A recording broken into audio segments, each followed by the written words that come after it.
Мен ютубтан кеттім деп ойлап қалмаңыздар достар, мен ютубтан кетпеймін. Барлығыңызға сәлем достар, сіздермен бірге мен Бека Бойчик.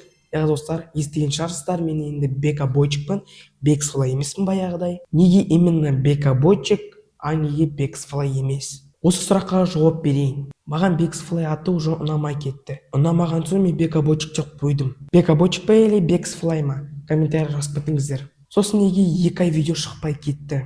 Осыған да жауап берейін. Июльдің басында менің үйімде ремонт болған. Мына жар баяғы емес, бұл басқа. Яғни баяғы жар уже жоқ. Бұл жаңа обой. Енді алдағы уақыттарда күшті видео шығатын болады. Сосын достар, алдыңғы видеода мен бұл кім дейтін анимацияға реакция түсірген болатынмын.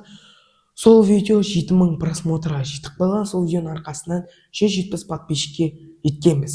Сосын 181 лайк жинап тастағансыздар және де 21 комментарий жазып. Рахмет. Бұл мен үшін үлкен жетістік. Бірінші рет осында актив болады менің каналымда. Және де мен ютуберлердің әңгіме 2 дейтін қосылған болатынмын. Ояқта владелица Есбол.kz. Мен описанияға тастап кетемін оның атын.